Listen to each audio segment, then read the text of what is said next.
ಸ್ನೇಹಿತರೆ, ಈ ಮ್ಯಾಪ್ ನೋಡಿ. ಇದು ಅಸ್ಸಾಂ, ಈಶಾನ್ಯ ರಾಜ್ಯಗಳ ದ್ವಾರ ಬಾಗಿಲು. ಬಾಂಗ್ಲಾ ಅಥವಾ ಚೀನಾ ಇದ್ರ ಮೇಲೆ ಕಣ್ಣು ಹಾಕಿದ್ರೆ ಸಾಕು, ಇಡೀ ಈಶಾನ್ಯ ಭಾರತ ಅನಾಹುತಕ್ಕೀಡಾಗುತ್ತೆ. ಹಾಗಂತ ಇದನ್ನ ನಾವು ಹೇಳ್ತಾ ಇಲ್ಲ, ಖುದ್ದು ಅಸ್ಸಾಂ ರಾಜ್ಯದ ಸಿಎಂ ಬಿಜೆಪಿಯ ಹಿಮಂತ ಬಿಸ್ವಾ ಸರ್ಮಾ ಹೇಳಿದ್ದಾರೆ.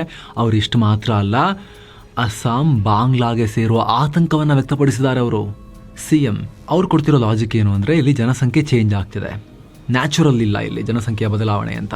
ಅಂದರೆ ಅವರು ಮುಸ್ಲಿಮರ ಸಂಖ್ಯೆ ಹೆಚ್ಚಾಗ್ತಿದೆ ಅನ್ನೋದನ್ನು ಬರೀ ರಿಲಿಜಿಯನ್ ವೈಸ್ ಹೈಲೈಟ್ ಮಾಡೋದ್ರ ಬದಲಾಗಿ ಅವ್ರೇನು ಹೇಳ್ತಿದ್ದಾರೆ ಅಂದರೆ, ಅದನ್ನು ಕೃತಕವಾಗಿ ಮಾಡಲಾಗ್ತಿದೆ, ಹೊರಗಿಂದ ಬಂದು ಸೇರಿಕೊಂಡು ಅದನ್ನು ಚೇಂಜ್ ಮಾಡಲಾಗ್ತಿದೆ ಅನ್ನೋದನ್ನು ಹೈಲೈಟ್ ಮಾಡಿ ಹೇಳ್ತಿದ್ದಾರೆ.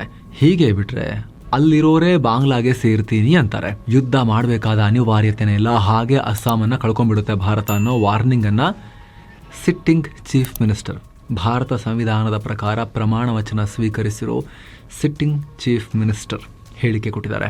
ಎರಡೆರಡು ಸಲ ಒಂದು ವಾರದಲ್ಲಿ ಈ ವಾರ್ನಿಂಗ್ ಬೆಲ್ ಅನ್ನು ಒತ್ತಿದ್ದಾರೆ ಅವರು. ಹಾಗಿದ್ರೆ ಪರಿಸ್ಥಿತಿ ಅಷ್ಟು ಬಿಗಡಾಯಿಸಿದೆಯಾ? ಗಡಿ ರಾಜ್ಯಗಳಲ್ಲಿ ನಿಜಕ್ಕೂ ಅಂಥದ್ದೇನಾಗ್ತಿದೆ? ಅಲ್ಲಿನ ವಾಸ್ತವ ಸ್ಥಿತಿಗತಿ ಏನು? ಕೆಲವೇ ದಿನಗಳ ಹಿಂದೆ ಇದು ಆರುಮುಗಂ ಕೋಟೆ ಕಣೋ ಅನ್ನೋ ಹಾಗೆ, ಇದು ಮುರ್ಷಿದಾಬಾದ್ ಕಣೋ ಅನ್ನೋ ಥರ TMC ಸಂಸದ ಹೇಳಿಕೆಯನ್ನು ಕೊಟ್ಟಿದ್ರು. ಮುರ್ಷಿದಾಬಾದ್ ಇದು ಅಂತ. ಹಾಗಿದ್ರೆ ಇಲ್ಲಿ ಏನು ನಡೀತಾ ಇದೆ?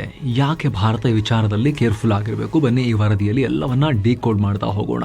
ಹಾಗೆ ಸ್ನೇಹಿತರೆ, ಎಲ್ಲ ಮೆಂಬರ್ ಓನ್ಲಿ ವಿಡಿಯೋಸನ್ನು ನೀವು ಕೂಡ ನೋಡೋಕೆ ವಿಡಿಯೋ ಕೆಳಗಿರೋ ಜಾಯಿನ್ ಬಟನ್ ಮೂಲಕ ಮಸ್ತ್ಮಗ ಪ್ರೀಮಿಯಂ ಮೆಂಬರ್ಶಿಪ್ ಕುಟುಂಬದ ಸದಸ್ಯರಾಗಬಹುದು ಆಸಕ್ತರು. ಯುದ್ಧನೇ ಇಲ್ಲದೆ ಅಸ್ಸಾಂ ಹೋಗುತ್ತೆ, ಎಚ್ಚರಿಕೆ ಕೊಟ್ಟ ಹಿಮಂತ ಬಿಸ್ವಾ ಸರ್ಮಾ. ಸ್ನೇಹಿತರೆ, ಸದ್ಯ ಬಾಂಗ್ಲಾ ಮತ್ತು ಭಾರತದ ನಡುವೆ ಉದ್ವಿಗ್ನತೆ ಇದೆ. ನಮ್ಮನ್ನು ಸೇರಿದ ಹಾಗೆ ಎಲ್ಲರೂ ಸಿಲಿಗುರಿ ಕಾರಿಡಾರ್ ಬಗ್ಗೆ ಮಾತನಾಡ್ತಾ ಇದ್ದೀವಿ. ಯಾಕಂದ್ರೆ ತುಂಬಾ ಸೂಕ್ಷ್ಮ ಜಾಗ, ಸಣ್ಣ ಜಾಗ. ಇದನ್ನ ಕತ್ತರಿಸಿದ್ರೆ ಈಶಾನ್ಯ ರಾಜ್ಯಗಳು ಸಪರೇಟ್ ಆಗಿಬಿಡುತ್ತೆ ಅನ್ನೋ ಆತಂಕ. ಅಫ್ಕೋರ್ಸ್ ಅದು ಅಷ್ಟು ಸುಲಭ ಇಲ್ಲ ಬೇರೆಯವರಿಗೆ. ನಮ್ಮ ಸೇನೆ ಅದಕ್ಕೆ ಏನು ಬೇಕು ಎಲ್ಲ ವ್ಯವಸ್ಥೆಯನ್ನು ಆಲ್ರೆಡಿ ಮಾಡಿಕೊಂಡಿದೆ. ನಿಮಗೆ ಅದನ್ನು ಈ ಹಿಂದಿನ ಈ ವರದಿಯಲ್ಲಿ, ಇದು ಕೋಳಿ ಕುತ್ತಿಗೆ, ಚಿಕನ್ ನೆಕ್ಕಲ್ಲ, ಇದು ಕೋಣದ ಕುತ್ತಿಗೆ ಬಲಿಷ್ಠ ಮಾಡಿದೀವಿ ನಾವು ಅನ್ನೋದನ್ನು ಇಲ್ಲಿ ಎಕ್ಸ್ಪ್ಲೈನ್ ಮಾಡಿದ್ವಿ. ಹೀಗೆಲ್ಲ ಭಾರತ ರೆಡಿಯಾಗಿದೆ ಅಂತ. ಆದರೆ ಸ್ನೇಹಿತರೆ, ಒಂದು ವೇಳೆ ಅಲ್ಲಿನ ಜನ ಖುದ್ದು ತಾವೇ ನಮಗೆ ಬೇಡ, ನಾವು ಬಾಂಗ್ಲಾಗೆ ಸೇರ್ತೀವಿ ಅಂತ ಬಂಡೆದ್ರೆ ಆವಾಗ ಸೀನ್ ಚೇಂಜ್ ಆಗುತ್ತೆ. ಇದನ್ನು ನಾವು ಹೇಳ್ತಾ ಇಲ್ಲ, ಖುದ್ದು ಅಸ್ಸಾಂ CM ಹಿಮಂತ ಬಿಸ್ವಾ ಸರ್ಮಾ ಓಪನ್ ಆಗಿ ಹೇಳ್ತಾ ಇದ್ದಾರೆ. ಅಸ್ಸಾಂನಲ್ಲಿ ಅಕ್ರಮ ವಲಸಿಗರ ಸಂಖ್ಯೆ ಪ್ರತಿ ವರ್ಷ ಏರಿಕೆ ಆಗ್ತಿದೆ. ಅವರ ಪಾಪ್ಯುಲೇಷನ್ ಇನ್ನು 10% ಹೆಚ್ಚಾದರೂ ಕೂಡ ಕತೆ ಮುಗೀತು ಅಂತ ಹೇಳಿದ್ದಾರೆ. ಅಸ್ಸಾಂ ಆಟೋಮ್ಯಾಟಿಕಲಿ ಯಾವುದೇ ಯುದ್ಧ ಇಲ್ಲದೇನೆ ಬಾಂಗ್ಲಾದೇಶದ ಭಾಗ ಆಗಿಬಿಡುತ್ತೆ ಅನ್ನೋ ವಾರ್ನಿಂಗ್ ಕೊಟ್ಟಿದ್ದಾರೆ. ಸದ್ಯಕ್ಕೆ ಅಸ್ಸಾಂನ ಒಟ್ಟು ಜನಸಂಖ್ಯೆಯಲ್ಲಿ 40% ಜನ ಬಾಂಗ್ಲಾ ಮೂಲದವರಿದ್ದಾರೆ. ಈ ಸಂಖ್ಯೆ 50% ಗಡಿ ದಾಟಿದ್ರೆ ಅಸ್ಸಾಂ ಕೈತಪ್ಪಿ ಹೋಗೋದು ಗ್ಯಾರಂಟಿ ಎಂದಿದ್ದಾರೆ. ಅಸ್ಸಾಮನ್ನ ಬಾಂಗ್ಲಾದೇಶಕ್ಕೆ ಸೇರಿಸುವ ವ್ಯವಸ್ಥಿತ ಪ್ರಯತ್ನ ನಡೆಯುತ್ತೆ. ಒಂದು ವೇಳೆ ಭಾರತ ಮತ್ತು ಬಾಂಗ್ಲಾ ನಡುವೆ ಯುದ್ಧ ಆದರೆ ಅಕ್ರಮ ವಲಸಿಗರು ಯಾರ ಪರ ನಿಲ್ತಾರೆ? ಬಾಂಗ್ಲಾ ಪರವೇ ನಿಲ್ತಾರೆ. ಡೆಮೋಗ್ರಫಿಯಲ್ಲಿ ಆಗ್ತಿರೋ ಭಾರಿ ಬದಲಾವಣೆ ಈ ಅಪಾಯವನ್ನು ಉಂಟು ಮಾಡಿದೆ. ಮೂಲ ಅಸ್ಸಾಮಿ ಸಂಸ್ಕೃತಿ ಮತ್ತು ಜನಕ್ಕೆ ಅವರು ಮಾರಕವಾಗಿದ್ದಾರೆ. ಈಗ ಆಲ್ರೆಡಿ ಕೆಲ ಕಡೆ ಮೂಲ ಅಸ್ಸಾಮಿ ಜನಸಂಖ್ಯೆ 60%ಗಿಂತ ಕೆಳಗೆ ಕುಸಿದು ಹೋಗಿದೆ. ಆದರೆ ಬಾಂಗ್ಲಾದಿಂದ ಬಂದವರ ಜನಸಂಖ್ಯೆ, ಅಲ್ಲಿನ ವಲಸಿಗರ ಸಂಖ್ಯೆ, ಅಕ್ರಮ ವಲಸಿಗರ ಸಂಖ್ಯೆ ಅಂದರೆ ಬಾಂಗ್ಲಾ ಮುಸ್ಲಿಮರ ಸಂಖ್ಯೆ ವಿಪರೀತವಾಗಿ ಅನೈಸರ್ಗಿಕವಾಗಿ ಅನ್ಯಾಚುರಲ್ ಆಗಿ ಅಲ್ಲಿ ಏರಿಕೆಯಾಗ್ತಿದೆ ಅಂತ ಹಿಮಂತ ಬಿಸ್ವಾ ಸರ್ಮಾ ಹೇಳಿದ್ದಾರೆ. ಈ ಮೂಲಕ ಅಸ್ಸಾಂ ಜೊತೆಗೆ ಈಶಾನ್ಯ ರಾಜ್ಯಗಳು ಕೈತಪ್ಪಿ ಹೋಗಬಹುದು ಭಾರತದ್ದು ಅನ್ನೋ ಆಘಾತಕಾರಿ ಹೇಳಿಕೆಯನ್ನ ಚೀಫ್ ಮಿನಿಸ್ಟರ್ ಒಬ್ರು ಕೊಟ್ಟಿದ್ದಾರೆ. ಸ್ನೇಹಿತರೆ, ಹಿಮಂತ ಸರ್ಮಾ ಹೇಳಿಕೆ ಅವರೊಬ್ಬ ಪೊಲಿಟಿಷಿಯನ್ ಕೊಡ್ತಾ ಇರ್ತಾರೆ ಅಂತ ನೆಗ್ಲೆಕ್ಟ್ ಮಾಡ್ಬೋದು. ಆದರೆ ನಿಮ್ಮ ಗಮನಕ್ಕಿರಲಿ, ಇನ್ನೊಂದು ವಿಚಾರವನ್ನು ಕೂಡ ಇಲ್ಲಿ ಮೈಂಡ್ ಮಾಡಬೇಕು. ಭಾರತ 3 ತುಂಡಾಗಿದ್ದು ಯಾವ ಕಾರಣಕ್ಕೆ? ಮೊದಲು ಧರ್ಮದ ಕಾರಣಕ್ಕೆ 2 ತುಂಡಾಯಿತು, ಭಾರತ ಮತ್ತು ಪಾಕಿಸ್ತಾನ. ಪಾಕಿಸ್ತಾನದಲ್ಲಿ 2 ತುಂಡು, ಪೂರ್ವ ಮತ್ತು ಪಶ್ಚಿಮ ಪಾಕಿಸ್ತಾನ. ಅದಾದ್ಮೇಲೆ ಇನ್ನೊಂದು ತುಂಡಾಯಿತು. ಯಾವುದು? ಪೂರ್ವ ಮತ್ತು ಪಶ್ಚಿಮ ಪಾಕಿಸ್ತಾನದಲ್ಲಿ ಪೂರ್ವ ಪಾಕಿಸ್ತಾನ ನಿಮ್ಮೊಟ್ಟಿಗೂ ಇರೋಕ್ಕಾಗಲ್ಲ, ಧರ್ಮದ ಆಧಾರದಲ್ಲೂ ಇರೋಕ್ಕಾಗಲ್ಲ, ನಮ್ಮದು ಭಾಷೆನೇ ಬೇರೆ ಮುಸ್ಲಿಮರಾದರೂ ಕೂಡ ಅಂಥೇಳಿ ಈ ಬೆಂಗಾಲಿಗಳು ಬಾಂಗ್ಲಾದೇಶ ಸಪ್ರೇಟ್ ಮಾಡಿಕೊಂಡ್ರು. ಸೊ ಧರ್ಮ ಮತ್ತು ಭಾಷೆ ಮೇಲೆ 3 ತುಂಡಾಯಿತು ದೇಶ ಅಲ್ವಾ? ಅದು ನಿಮ್ಮ ಮೈಂಡಲ್ಲಿರಲಿ. ಇಲ್ಲಿ chicken neck, Siliguri corridor, Bengal ಅಂತ ನಾವು ಸಾಕಷ್ಟು ಮಾತಾಡ್ತೀವಿ. ವಿಚಾರ ಏನಂದರೆ, ಇವತ್ತು ಇಡೀ ಈಶಾನ್ಯ ರಾಜ್ಯಗಳು ಭಾರತಕ್ಕೆ ಅಂಟಿಕೊಂಡಿರೋದಕ್ಕೆ ಅಸ್ಸಾಮೇ ದೊಡ್ಡ ಕಾರಣ. ನೀವು ಅಸ್ಸಾಂನ ಜಿಯೋಗ್ರಫಿ ನೋಡಿ. ಇದು ಈಶಾನ್ಯದ ಉಳಿದ ಎಲ್ಲ ರಾಜ್ಯಗಳಿಗೂ ಸಂಪರ್ಕ ಕೊಂಡಿ. ಅಸ್ಸಾಂ ಇಲ್ಲದೆ ಹೋದರೆ ಅರುಣಾಚಲ ಪ್ರದೇಶ ಮೇಲುಳಿಯುತ್ತೆ, ನಾಗಾಲ್ಯಾಂಡ್, ಮಣಿಪುರ, ಮಿಜೋರಾಂ ಏಕಾಂಗಿ ಆಗ್ತವೆ, ಮೇಘಾಲಯ ಒಬ್ಬಂಟಿ ಆಗುತ್ತೆ, ತ್ರಿಪುರಾವನ್ನು ತಲುಪುವುದು ಅಸಾಧ್ಯ. ಸೊ ಅಸ್ಸಾಂ ಕೇವಲ ರಾಜ್ಯಗಳ ನಡುವಿನ ಸಂಪರ್ಕ ಅಲ್ಲ, ಬದಲಿಗೆ ಇದು ಭಾರತದ ಮುಖ್ಯ ಭೂಭಾಗವನ್ನ ಈಶಾನ್ಯ ರಾಜ್ಯಗಳೊಂದಿಗೆ ಬೆಸೆಯುವ ಸ್ಟ್ರಾಟಜಿಕ್ ಲೊಕೇಶನ್. ಆದರೆ ಇಲ್ಲೇ ದೊಡ್ಡ ಪ್ರಮಾಣದಲ್ಲಿ ಡೆಮೋಗ್ರಫಿ ಬದಲಾಗ್ತಿದೆ ಅಂತ ಸಾಕಷ್ಟು ಬಿಜೆಪಿ ನಾಯಕರು ಮತ್ತು ಸೆಕ್ಯೂರಿಟಿ ಎಕ್ಸ್ಪರ್ಟ್ಸ್ ವಾದ ಮಾಡ್ತಿದ್ದಾರೆ. ಇಲ್ಲಿ ಯಾವುದೇ ಒಂದು ಸಮುದಾಯದ ವಿರುದ್ಧ ಅಥವಾ ಯಾವುದೇ ಒಂದು ಜನಾಂಗವನ್ನು ಟಾರ್ಗೆಟ್ ಮಾಡೋದು ತುಂಬ ದೊಡ್ಡ ಅಪರಾಧ. ಅದನ್ನು ನಮ್ಮ ಸಂವಿಧಾನ ಕೂಡ ಮಾನ್ಯ ಮಾಡಲ್ಲ. ಆದರೆ ಸ್ನೇಹಿತರೆ, ಇಲ್ಲಿ ಧರ್ಮ ಭಾಷೆ ಅನ್ನೋದಕ್ಕಿಂತ ಹೆಚ್ಚಾಗಿ ಅವರು ಯಾವ ದೇಶದವರು ಅನ್ನೋ ಪ್ರಶ್ನೆ ಬರುತ್ತೆ. ಇಲ್ಲಿನವರ ಅಥವಾ ಹೊರಗಿದ್ದ ಬಂದು ಇಲ್ಲಿಗೆ ಸೇರ್ಕೊಂಡವರ ಅನ್ನೋ ಪ್ರಶ್ನೆ ಬರುತ್ತೆ. ಅದು ಫಸ್ಟ್ ಸಪರೇಷನ್ ಆಗಬೇಕು. ಆ ಕ್ಲಿಯರ್ ಲೆಕ್ಕ ಇಲ್ಲ ಅಂತ ಹೇಳಿದ್ರೆ ದೇಶದ ಸಮಗ್ರತೆಗೆ ಧಕ್ಕೆ ಬರೋದು ಗ್ಯಾರಂಟಿ. ಇಲ್ಲಿ ತುಂಬ ಜನ ಹೇಳ್ತಾರೆ ಅವರು ಮನುಷ್ಯರಲ್ವಾ, ಇರಲಿ ಬಿಡಿ, ಅದರಲ್ಲಿ ಏನಾಗುತ್ತೆ ಅಂತ ಹೇಳಿ. ಒಂದು ಎಕ್ಸಾಂಪಲ್ ಕೊಟ್ಟು ಹೇಳಬೇಕು ಅಂದರೆ ಸ್ನೇಹಿತರೆ, ನಿಮ್ಮ ಮನೆಗೆ ನೀವು ಕರೆದಾಗ ಬರೋ ಅತಿಥಿಗಳಿದಾರಲ್ಲ, ಅವ್ರನ್ನ ಲೀಗಲ್ ಮೈಗ್ರೆಂಟ್ಸ್ ಅಥವಾ ಸಕ್ರಮ ವಲಸಿಗರು ಅಂತ ಅಂದ್ಕೊಳ್ಳಿ. ನೀವು ಕರೆದಿರ್ತೀರಿ, ಬಂದಿರ್ತಾರೆ, ನಿಮಗೆ ಗೊತ್ತಿರೋರು ಇದ್ದು ಹೋಗ್ತಾರೆ ಅಂತ ಅಂದ್ಕೊಳ್ಳಿ. ಅಥವಾ ನೀವು ಇರೋಕ್ಕೆ ಹೇಳಿದ್ರೆ ಅವ್ರು ಇರ್ತಾರೆ, ನೀವು ಪರ್ಮಿಷನ್ ಕೊಟ್ಟರೆ, ಅದು ಒಂಥರ ಆಯಿತು. ಆದರೆ ನೀವು ಮಲಗಿ ಹೇಳೋ ಟೈಮ್ನಲ್ಲಿ ಹಾಲಲ್ಲಿ ಒಂದು 5 ಜನ ಬಂದು ಮಲ್ಕೊಂಡಿದ್ರೆ, ಕಿಚನ್ನವ್ರು ಯೂಸ್ ಮಾಡ್ತಿದ್ರೆ, ನೀವು ಕರೆದೇ ಇಲ್ಲ ಅವ್ರನ್ನ, ಯಾರಂತಲೇ ನಿಮಗೆ ಗೊತ್ತಿಲ್ಲ. ಅವಾಗ ನೀವೇನು ಮಾಡ್ತೀರಿ? ನನ್ನ ಮನೆ, ಹೊರಗೆ ಹೋಗು ಅಂತೀರಲ್ವಾ.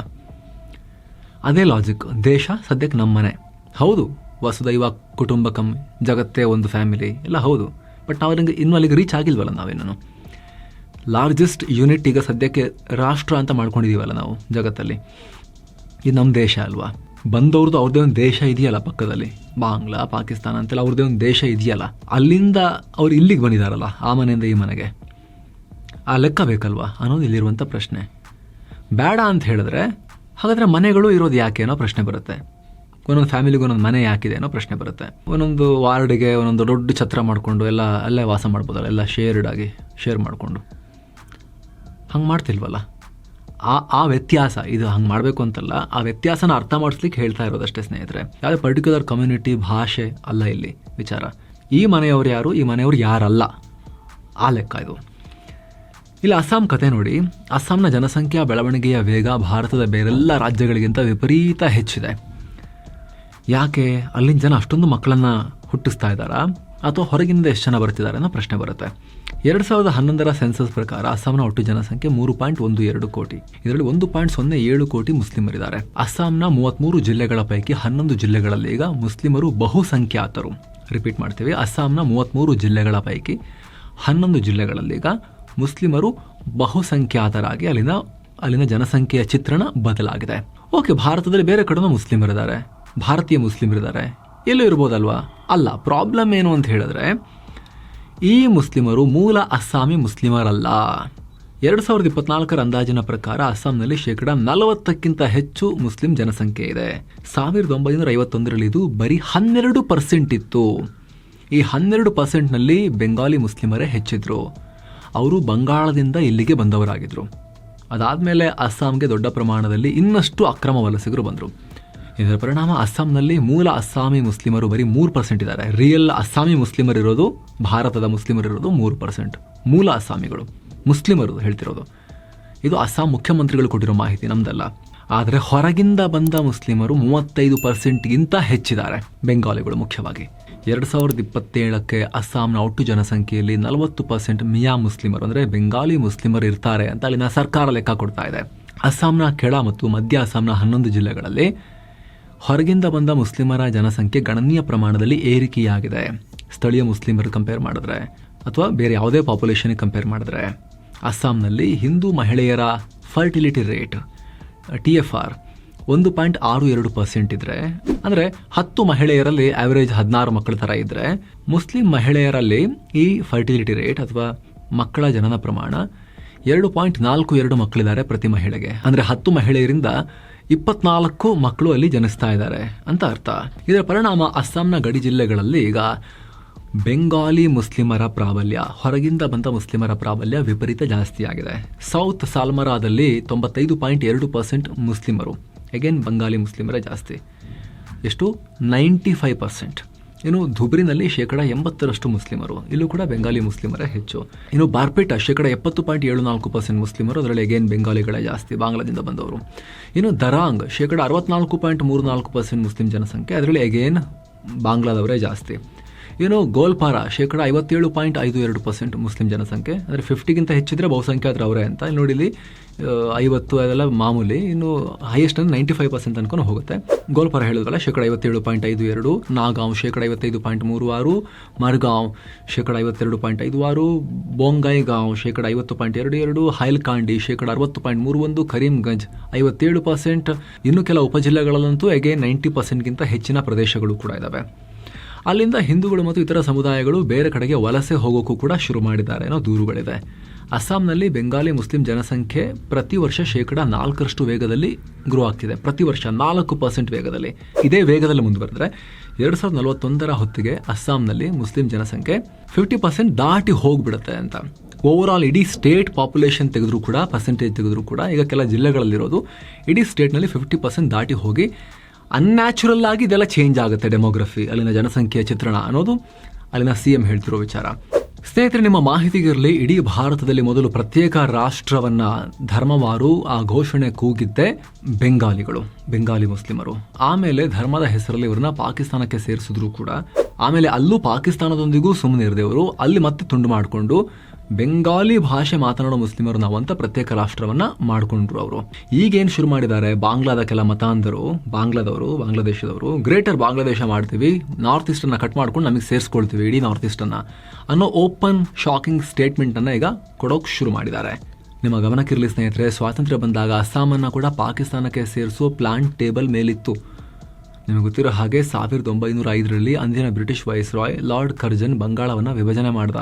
ಮೇಲ್ನೋಟಕ್ಕೆ ಬಂಗಾಳದಲ್ಲಿ ಚಿಗುರ್ತಾ ಇದ್ದ ರಾಷ್ಟ್ರೀಯತೆಯನ್ನು ಹತ್ತಿಕ್ಕೋದಿದ್ರ ಮೂಲ ಉದ್ದೇಶ ತರ ಕಾಣ್ತಿತ್ತು. ಹೀಗಾಗಿ ಹಿಂದೂ ಬಹುಸಂಖ್ಯಾತ ಪ್ರದೇಶವಾಗಿದ್ದ ಬಂಗಾಳವನ್ನು ಪಶ್ಚಿಮ ಬಂಗಾಳ ಅಂತಲೂ, ಮುಸ್ಲಿಂ ಬಹುಸಂಖ್ಯಾತ ಪ್ರದೇಶದ ಪೂರ್ವ ಭಾಗವನ್ನು ಪೂರ್ವ ಬಂಗಾಳ ಅಂತಲೂ ಡಿವೈಡ್ ಮಾಡಿದ್ರು. ಆ ಪೂರ್ವ ಬಂಗಾಳದಲ್ಲಿ ಅಸ್ಸಾಂನ ಭಾಗಗಳು ಇದ್ವು. ಈ ಟೈಮ್ನಲ್ಲಿ ಮುಸ್ಲಿಂ ಲೀಗ್ನಂಥ ಸಂಘಟನೆಗಳು ದೊಡ್ಡ ಸಂಭ್ರಮ ಮಾಡಿದ್ವು. ಯಾಕಂದರೆ ಅವರಿಗೆ ತಮ್ಮದೇ ಒಂದು ಪ್ರತ್ಯೇಕ ಪ್ರಾಂತ್ಯನೇ ಸಿಕ್ಕದಂಗಾಗಿತ್ತು. ಆದರೆ ಭಾರತೀಯರ ತೀವ್ರ ಪ್ರತಿರೋಧದಿಂದ 1911ರಲ್ಲಿ ಬಂಗಾಳ ಮತ್ತೆ ಒಂದಾಯಿತು. ಆದರೆ ಅಷ್ಟರಲ್ಲಿ ಹಿಂದೂ ಮುಸ್ಲಿಮರ ನಡುವೆ ನಂಬಿಕೆಯ ಗೋಡೆ ಒಡೆದು ಹೋಗಿತ್ತು. ವಿಷ ಬೀಜ ಬಿತ್ತಿಯಾಗಿತ್ತು. ಲಾರ್ಡ್ ಕರ್ಜನ್ 1947ರಲ್ಲಿ ಮತ್ತೆ ಚಿಗುರ್ತು. 47ರ ವಿಭಜನೆಯ ಟೈಮ್ನಲ್ಲಿ ಪೂರ್ವ ಬಂಗಾಳ ಪೂರ್ವ ಪಾಕಿಸ್ತಾನವಾಗಿ ಭಾರತದಿಂದ ಕತ್ತರಿಸಿಕೊಂಡು ಬೇರೆ ಹೋಯಿತು. ಈ ಟೈಮ್ನಲ್ಲಿ ಅಸ್ಸಾಂ ಮೇಲೂ ಪಾಕ್ ಕಣ್ಣು ಹಾಕಿತ್ತು, ಜಿನ್ನಾ ಕಣ್ಣು ಹಾಕಿದ್ರು. 47ರಲ್ಲಿ ದೇಶ ವಿಭಜನೆಯ ಮಾತುಕತೆ ನಡೀತಿರುವಾಗ ಮುಸ್ಲಿಂ ಲೀಗ್ನ ನಾಯಕರು ಮೊಹಮ್ಮದ್ ಅಲಿ ಜಿನ್ನಾ ಸೇರಿದಂತೆ ಉಳಿದವರೆಲ್ಲ ಸೇರಿಕೊಂಡು ಒಂದು ದೊಡ್ಡ ಡಿಮಾಂಡ್ ಇಟ್ಟಿದ್ರು. ಬಂಗಾಳ ವಿಭಜಿಸಿ ಪೂರ್ವ ಪಾಕಿಸ್ತಾನ ಮಾಡಿದ್ರೆ ನಮಗೆ ಬರೀ ಬಂಗಾಳ ಮಾತ್ರ ಸಾಲಲ್ಲ, ಇಡೀ ಅಸ್ಸಾಂ ಪ್ರಾಂತ್ಯವನ್ನೇ ಕೊಡಬೇಕು. ಅಸ್ಸಾಂನಲ್ಲಿ ಮುಸ್ಲಿಂ ಜನಸಂಖ್ಯೆ ಕೂಡ ಜೋರೇ ಇದೆ ಅಂತ. ಆರ್ಥಿಕವಾಗಿ ಅಸ್ಸಾಂನ ಸಂಪನ್ಮೂಲಗಳು ಅಂದರೆ ಚಹಾ ಮತ್ತು ತೈಲ ಬಾವಿಗಳು ಪೂರ್ವ ಪಾಕಿಸ್ತಾನಕ್ಕೆ ಅತಿ ಅಗತ್ಯ ಅಂತ ಹೇಳಿದ್ರು. ಅಂದಿನಿಂದ ಇಂದಿನವರೆಗೂ ಈ ಗಡಿ ಭಾಗಗಳಲ್ಲಿ ನಮಗೊಂದು ಇಸ್ಲಾಮಿಕ್ ರಾಷ್ಟ್ರ ಬೇಕು ಅನ್ನೋ ಮನಸ್ಥಿತಿ ಪೂರ್ಣವಾಗಿ ಹೋಗಿಲ್ಲ. ಅದೇ ಮನಸ್ಥಿತಿಯ ಜನರೇ ಅಕ್ರಮ ನುಸುಳುವಿಕೆಯನ್ನ ಕೂಡ ಬೆಂಬಲಿಸ್ತಾ ಇದ್ದಾರೆ. ಇದನ್ನೇ ಬಾಂಗ್ಲಾ, ಪಾಕಿಸ್ತಾನ, ಚೀನಾದವರು ಯೂಸ್ ಮಾಡ್ಕೊಳ್ತಿದ್ದಾರೆ. ಅಸ್ಸಾಂನಲ್ಲಿ ಸೈಲೆಂಟ್ ಆಗಿ ಉಗ್ರರ ನೆಟ್ವರ್ಕ್ ಅನ್ನ ಕೂಡ ದೊಡ್ಡದು ಮಾಡಲಾಗ್ತಿದೆ. 2025ರ ಡಿಸೆಂಬರ್ 30ನೇ ತಾರೀಕು 11 ಉಗ್ರಗಾಮಿಗಳನ್ನ ಶಂಕೆ ಮೇರೆಗೆ ಅರೆಸ್ಟ್ ಮಾಡಲಾಗಿತ್ತು. ಇವರು ಬಾಂಗ್ಲಾದ ಮೂಲಭೂತವಾದಿಗಳೊಂದಿಗೆ ಲಿಂಕ್ ಹೊಂದಿದ್ರು. ಇವರಿಗೆ ಇಡೀ ನಾರ್ತ್ ಈಸ್ಟ್ ನಲ್ಲಿ ಇಸ್ಲಾಮಿಕ್ ಸುಪ್ರಿಮಸಿ ಸ್ಥಾಪಿಸುವ ಉದ್ದೇಶ ಇತ್ತು ಅಂತ ಅಸ್ಸಾಂ ಪೊಲೀಸರು ತನಿಖೆ ಮಾಡಿದ್ಮೇಲೆ ಹೇಳಿದ್ರು. ಹಾಗಂತ ಇದು ಬರೀ ಅಸ್ಸಾಂಗೆ ಮಾತ್ರ ಸೀಮಿತವಾಗಿಲ್ಲ. ಪಕ್ಕದ ಪಶ್ಚಿಮ ಬಂಗಾಳದ ಕಥೆ ನೋಡಿ. ಪಶ್ಚಿಮ ಬಂಗಾಳ ಬಾಂಗ್ಲಾದೊಂದಿಗೆ ಸುದೀರ್ಘ ಗಡಿಯನ್ನ ಹಂಚಿಕೊಂಡಿರೋ ರಾಜ್ಯ. ಇಲ್ಲಿ ಮುರ್ಷಿದಾಬಾದ್ ಅನ್ನೋ ಒಂದು ಜಿಲ್ಲೆ ಇದೆ. ಇತ್ತೀಚಿನ ಹಿಂಸಾಚಾರ, ಅಕ್ರಮ ವಲಸೆಯಿಂದ ಇದು ಸುದ್ದಿ ಮಾಡಿತ್ತು. 2011ರ ಜನಗಣತಿ ಪ್ರಕಾರ ಈ ಜಿಲ್ಲೆಯ ಒಟ್ಟು ಜನಸಂಖ್ಯೆ, ಬರೀ ಒಂದು ಜಿಲ್ಲೆ ಇದು, ಏನು ಬೆಂಗಳೂರು ತರ ದೊಡ್ಡ ನಗರನೂ ಅಲ್ಲ, ಏನೂ ಅಲ್ಲ, ಒಂದು ಜಿಲ್ಲೆ, ಸಾಧಾರಣ ಜಿಲ್ಲೆ, 71 ಲಕ್ಷ ಜನಸಂಖ್ಯೆ ಇತ್ತು. ಈ ಜನಸಂಖ್ಯೆಯಲ್ಲಿ 66% ಹೆಚ್ಚು ಬೆಂಗಾಲಿ ಮುಸ್ಲಿಮರಿದ್ದಾರೆ. ಈಗ ಅದು ಇನ್ನಷ್ಟು ಹೆಚ್ಚಾಗಿದೆ. ವಿಷಯ ಏನು ಅಂದ್ರೆ 1951ರಲ್ಲಿ ಮುಸ್ಲಿಮರ ಪ್ರಮಾಣ 55%ಗಿಂತ ಕಮ್ಮಿ ಇತ್ತು. ಆದ್ರೆ ಇವತ್ತು ಈ ದೊಡ್ಡ ಜಿಲ್ಲೆಯಲ್ಲಿ ಕಂಪ್ಲೀಟ್ ಚಿತ್ರಣ ಚೇಂಜ್ ಆಗಿದೆ. ಇವತ್ತು ಪಶ್ಚಿಮ ಬಂಗಾಳದ ಒಟ್ಟು ಭೂಪ್ರದೇಶದಲ್ಲಿ ಈ ಜಿಲ್ಲೆನೇ 6% ಪಾಲನ ಹೊಂದಿದೆ. ಕಳೆದ ದಶಕದಲ್ಲಿ ಇಲ್ಲಿನ ಜನಸಂಖ್ಯಾ ಬೆಳವಣಿಗೆ ದರ 21.07ರಷ್ಟಿದೆ. ಅಕ್ರಮ ನುಸುಳುಕೋರರ ಸ್ವರ್ಗ ಆಗೋಗಿದೆ. ಈ ಭಾಗದಲ್ಲಿ ವ್ಯಾಪಕವಾಗಿ ಬಂದು ನುಗ್ತಾ ಇದ್ದಾರೆ. ಫೇಕ್ ಆಧಾರ್ ಕಾರ್ಡ್, ವೋಟರ್ ಐಡಿಗಳನ್ನ ಮಾಡಿಸ್ಕೊಡೋ ದೊಡ್ಡ ಮಾಫಿಯಾನೇ ಈ ಪ್ರದೇಶಗಳಲ್ಲಿದೆ. ಎಷ್ಟೇ ಹೊಸಕೆ ಹಾಕಿದ್ರು ಹುಟ್ಟತಾನೆ ಇರ್ತಾರೆ. ಅನ್ಕಂಟ್ರೋಲಬಲ್ ಆಗಿ ಹೋಗಿದೆ ಈ ಜಿಲ್ಲೆ. ಭಾರತೀಯ ಪ್ರಜೆಗಳಂತೆ ಎಲ್ಲಾ ಸೌಲಭ್ಯಗಳನ್ನ ಕೂಡ ಪಡಿತಾ ಇದ್ದಾರೆ. ಹಾಗೆ ಪಕ್ಕಕ್ಕೆ ಬನ್ನಿ, ಮಾಲ್ಡಾ ಜಿಲ್ಲೆ ನೋಡಿ. ಮುಂಚೆ 36% ಬೆಂಗಾಲಿ ಮುಸ್ಲಿಂ ಪಾಪ್ಯುಲೇಷನ್ ಇತ್ತು. 2021ರ ಹೊತ್ತಿಗೆ 51% ಆಗಿದೆ. ಇನ್ನು ಸಿಲಿಗುರಿ ಕಾರಿಡಾರ್ ಪಕ್ಕದ ಜಿಲ್ಲೆ ಉತ್ತರ ದಿನಾಜ್ಪುರ್ನಲ್ಲಿ 29% ಇದ್ದ ಮುಸ್ಲಿಮರ ಸಂಖ್ಯೆ 49%ಗೆ ಜಂಪ್ ಆಗಿದೆ. ನಿಯರ್ಲಿ ಬಹುಸಂಖ್ಯಾತರ ಹತ್ತತ್ರಕ್ಕೆ ಬರ್ತಾ ಇದೆ. ಉಳಿದಂತೆ ಬೀರ್ಭೂಮ್, ಸೌತ್ ಪರಗಣ, ನಾರ್ತ್ ಪರಗಣದಲ್ಲಿ 37ರಿಂದ 35% ಮುಸ್ಲಿಂ ಜನಸಂಖ್ಯೆ ಇದೆ. ಇಲ್ಲಿ ಪ್ರಮುಖವಾಗಿ ಗಮನಿಸಬೇಕಾದ ಅಂಶ ಅಂದ್ರೆ ಗಡಿ ಜಿಲ್ಲೆಗಳಲ್ಲಿ ಈ ಮುಸ್ಲಿಂ ಜನಸಂಖ್ಯೆ ಅತಿಯಾಗಿ ಏರಿಕೆಯಾಗ್ತಿದೆ. ಸೊ ಇದು ನೈಸರ್ಗಿಕವಾಗಿ ಅಲ್ಲ, ನ್ಯಾಚುರಲ್ ಆಗಿ ಅಲ್ಲ, ಇಲ್ಲಿ ವಿಪರೀತವಾಗಿ ಮನೆಯನ್ನ ನುಗ್ತಾ ಇರೋ ಕೆಲಸ ನಡೀತಾ ಇದೆ ಪಕ್ಕದ ಮನೆಯವರಿಂದ ಅಂತ. ಬಾಂಗ್ಲಾದೇಶದಿಂದ ಈ ಕಡೆಗೆ ಹಾರ್ಕೊಳ್ತಾ ಇದ್ದಾರೆ ಅಂತ. ಹೀಗಾಗಿ ಸ್ನೇಹಿತರೆ, ಕೇಂದ್ರ ಸರ್ಕಾರ ಹೈ ಪವರ್ ಡೆಮೋಗ್ರಫಿ ಮಿಷನ್ ಮಾಡ್ತೀವಿ ಅಂತ ಹೇಳಿ ಅನೌನ್ಸ್ ಮಾಡಿರೋದು. PM ಕೆಂಪುಕೋಟೆಯ ಇಂಡಿಪೆಂಡೆನ್ಸ್ ಡೇ ಸ್ಪೀಚ್ ನಲ್ಲಿ ಅದನ್ನ ಹೇಳಿರೋದು. ಮೊನ್ನೆ ಪಶ್ಚಿಮ ಬಂಗಾಳಕ್ಕೆ ಹೋಗಿ ಅಮಿತ್ ಶಾ ಪ್ರತಿಯೊಬ್ಬರನ್ನ ಪತ್ತೆ ಹಚ್ಚುತ್ತೀವಿ, ಹೊರಗೆ ಹಾಕ್ತೀವಿ, ಹೊಸದಾಗಿ ಬರೋಕ್ಕೂ ಬಿಡೋದಿಲ್ಲ ಅಂತ ಹೇಳಿರೋದು. ಇಡೀ ದೇಶವನ್ನ ನಾರ್ತ್ ಈಸ್ಟ್ ಕಡೆಗೆ ಕಡೆಗೆ ಅಸ್ಸಾಂ, ಪಶ್ಚಿಮ ಬಂಗಾಳ ಆ ಕಡೆಗೆ ತಿರುಗಿ ಗಮನ ಕೊಟ್ಟು ನೋಡೋ ರೀತಿ ಮಾಡಿದೆ. ಮುಂದಿನ ದಿನಗಳು ಆ ಭಾಗದಲ್ಲಿ ಹೇಗಿರಲಿವೆ, ಇದೆಲ್ಲ ಶುರುವಾದಾಗ, ಪತ್ತೆ ಹಚ್ಚಿ ಹೊರ ಹಾಕೋ ಕೆಲಸ ಶುರುವಾದಾಗ ಏನಾಗಬಹುದು ಆ ಪ್ರದೇಶದಲ್ಲಿ, ಅಲ್ಲಿ ಲಾ ಅಂಡ್ ಆರ್ಡರ್ ಮೇಂಟೈನ್ ಮಾಡೋ ಚಾಲೆಂಜ್ ಅನ್ನು ಹೇಗೆ ಫೇಸ್ ಮಾಡ್ತಾರೆ ಸೆಕ್ಯೂರಿಟಿ ಫೋರ್ಸಸ್, ಈ ದೊಡ್ಡ ಪ್ರಶ್ನೆ ಈಗ ಉಳ್ಕೊಂಡಿದೆ. ಇದಕ್ಕೆ ಸಂಬಂಧಪಟ್ಟಂತೆ ಏನೇ ಅಪ್ಡೇಟ್ ಬಂದರೂ ನಿಮಗೆ ತಲುಪಿಸುವಂತ ಪ್ರಯತ್ನವನ್ನ ಮಾಡ್ತೀವಿ ಸ್ನೇಹಿತರೆ. ನಿಮ್ಮ ಒಪಿನಿಯನ್ ಏನು? ಇಲ್ಲಿ ಯಾವುದೇ ಪರ್ಟಿಕ್ಯುಲರ್ ಧರ್ಮ, ವ್ಯಕ್ತಿಗಳ ಬಗ್ಗೆ ನೆಗೆಟಿವ್ ಕಾಮೆಂಟ್ಸ್ ಮಾಡೋ ಅವಶ್ಯಕತೆ ಇಲ್ಲ ಸ್ನೇಹಿತರೆ. ಇಲ್ಲಿ ನಮ್ಮ ದೇಶ, ಅದು ಯಾವುದೇ ಧರ್ಮದವರಾಗಿರ್ಬೋದು, ನಮ್ಮ ದೇಶ ಮತ್ತು ನಮ್ಮ ಜನ ಅದು ಒಂದಾಯ್ತು. ಇನ್ನೊಂದು ಪಕ್ಕದ ಮನೆಯವರು, ಹೊರಗಿನ ದೇಶ, ಅಲ್ಲಿಂದ ಅಕ್ರಮವಾಗಿ ಬರ್ತಿರೋರು, ಆ ತರ ನಾವು ನೋಡ್ಬೇಕು ಅನ್ನೋದು ನಮ್ಮ ಅಡ್ವೈಸ್ ನಿಮಗೂ ಕೂಡ. ಹಾಗಾಗಿ ಹೆಲ್ದಿ ವೈಚಾರಿಕ ಚರ್ಚೆ ನಾವು ಮಾಡೋಣ, ನಮ್ಮ ಆಗ್ರಹ ನಿಮ್ಮ ಬಳಿ. ಕಾಮೆಂಟ್ ಮಾಡಿ ತಿಳಿಸಿ ನಿಮ್ಮ ಒಪಿನಿಯನ್. ಮತ್ತೆ ಭೇಟಿ ಆಗ್ತಿರೋಣ ಸ್ನೇಹಿತರೆ. ಎಲ್ಲ ಮೆಂಬರ್ ಓನ್ಲಿ ವಿಡಿಯೋಸ್ ಅನ್ನು ನೀವು ಕೂಡ ನೋಡೋಕೆ ವಿಡಿಯೋ ಕೆಳಗಿರೋ ಜಾಯಿನ್ ಬಟನ್ ಮೇಲೆ ಕ್ಲಿಕ್ ಮಾಡಿ ಮೆಂಬರ್ ಆಗಬಹುದು, ಮಸ್ಮಗ ಪ್ರೀಮಿಯಂ ಮೆಂಬರ್. ಆಮೇಲೆ ಎಲ್ಲ ಮೆಂಬರ್ ಓನ್ಲಿ ಕಾಂಟೆಂಟ್, ಅದು ಸ್ಪೆಷಲ್ ವಿಡಿಯೋಸ್ ಆಗಿರ್ಬೋದು, ವಾರಕ್ಕೊಂದ್ಸರಿ ನಾವು ಹಾಕ್ತೀವಲ್ಲ ಇಡೀ ವಾರದ ಸಮಗ್ರ ಬಿಸ್ನೆಸ್ ಮತ್ತು ಸ್ಟಾಕ್ ಮಾರ್ಕೆಟ್ ಚಿತ್ರಣ ಕೊಡೋ high quality business bulletin weekly, ಅದು ಆಮೇಲೆ ಕರೆಂಟ್ ಪವರ್ ವಿಶೇಷ ಪ್ರೋಗ್ರಾಮ್, ಕರೆಂಟ್ ಅಫೇರ್ಸ್ ಪ್ರೋಗ್ರಾಮ್, ಅದು ಎಲ್ಲವನ್ನು ನೀವು ನೋಡೋಕೆ ಶುರು ಮಾಡ್ಬೋದು. ಮತ್ತೆ ಭೇಟಿ ಆಗ್ತಿರೋಣ. ನಮಸ್ತೆ.